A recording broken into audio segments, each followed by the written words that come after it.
या तुमने कभी सोचा है एक ऐसी कौम जो पहाड़ों को तराश कर महल बनाती थी, जो कहती थी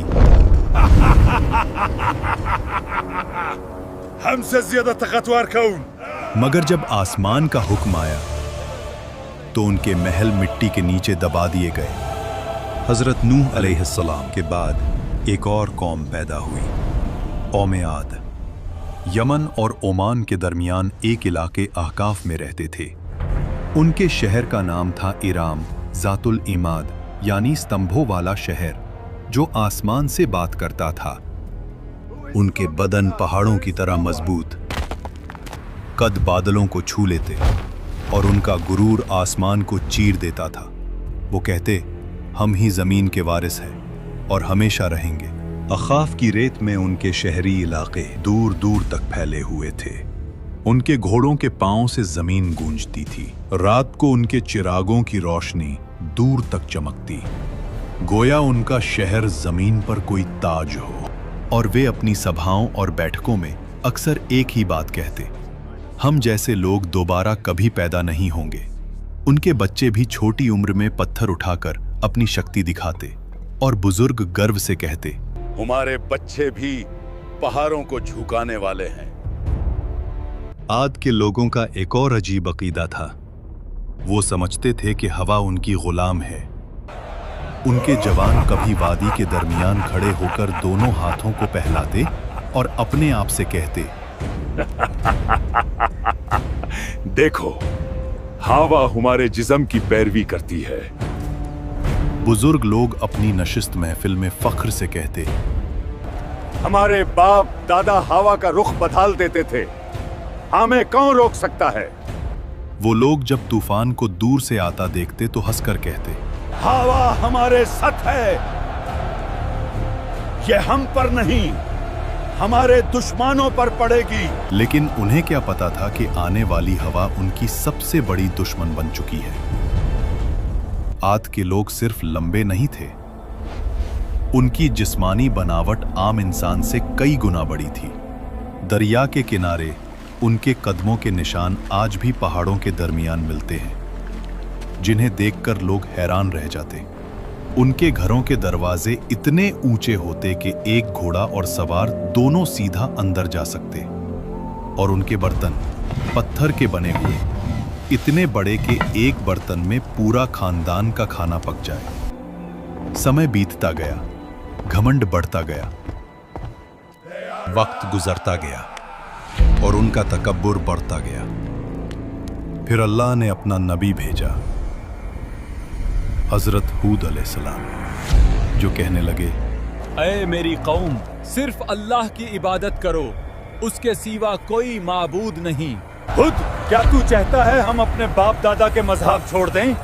हम ताकतवर हैं, हमें कोई छो नहीं सकता। हजरत हूद अलैहिस्सलाम ने फिर कहा, मैं तुम्हें उस अजाब से डरा रहा हूं जो तुम सोच भी नहीं सकते। लेकिन जिन दिलों में गुरूर भर जाए, वहां नसीहत पत्थर से टकराकर टूट जाती है।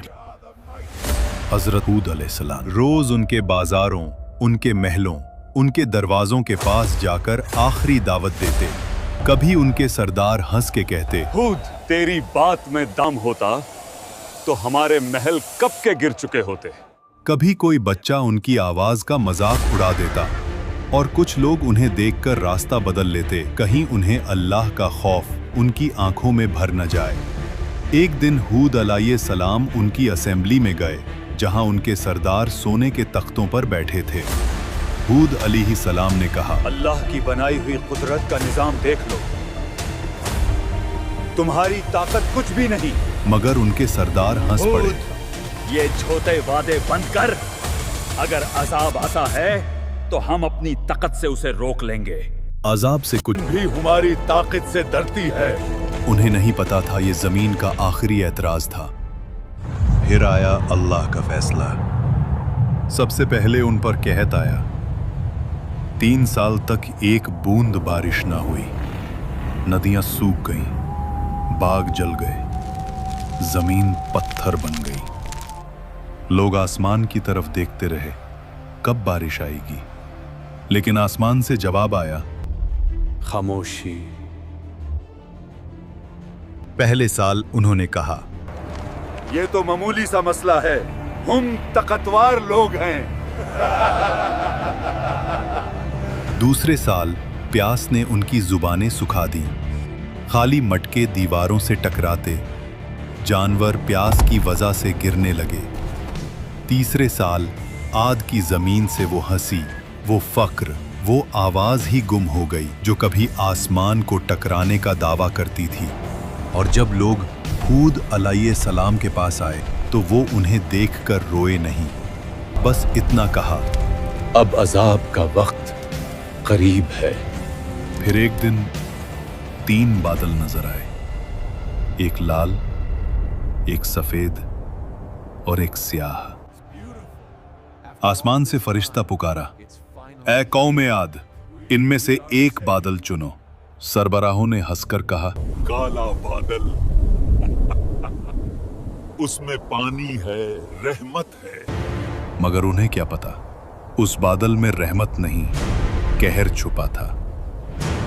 आसमान स्याह हो गया, हवा ठंडी हुई, लोग नाचने लगने, चिल्लाने लगने। देखो, बारिश आ गई। लेकिन वो पानी नहीं था, अजाब का तूफान था। पहला झोंका आया, धूल और पत्थर उड़ गए। आंधी के हर झोंके में उन्हें लगता कि हवाएं उनका नाम मिटा रही हैं। दूसरा झोंका, पेड़ गिर गए, जानवर उड़ गए। उनकी सारी मूर्तियां, उनका सारा फख्र, उनके बाग, उनका शहर, सब हवा में बिखर रहा था। रात को लोग अपने बच्चों को बाहों में दबा लेते, मगर आंधी उनकी चीखों से ज्यादा तेज चलती। तीसरा झोंका, इंसान हवा में छिन गए। उनके महल्लात जो कभी सुतूनों पर आसमान से बात करते थे, अब रेत के नीचे गल गए। 7 रात और 8 दिन तक वो तूफान चलता रहा। आसमान गरजता रहा, जमीन कांपती रही। उनके महल, उनकी शान, सब मिट्टी में मिल गई। अल्लाह ने कहा, और आद को तबाह किया गया सख्त गर्जदार आंधी से, जो 7 रात और 8 दिन तक उन पर मुसलसल चली।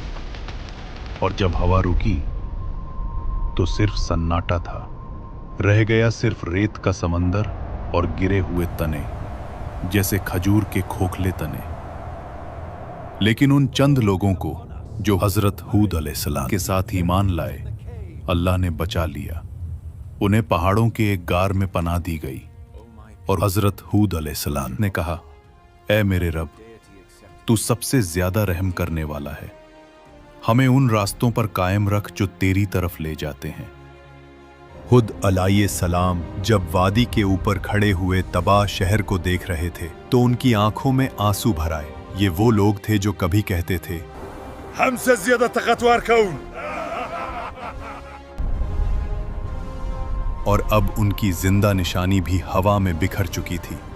हुद अलैहिस्सलाम ने कहा, तकब्बुर का अंजाम हमेशा तबाही है और अल्लाह की नाफरमानी हलाकत।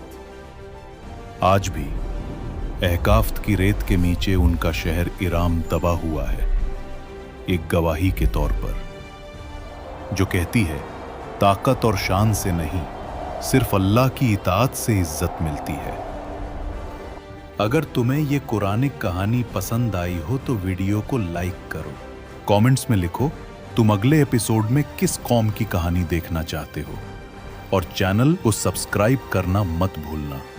ये सिर्फ एक कहानी नहीं, एक हकीकत है जो हमेशा याद दिलाती है कि जब इंसान गुरूर करने लगता है और जुल्म और नाइंसाफी कायम करता है तो अल्लाह उसे मिटा देता है।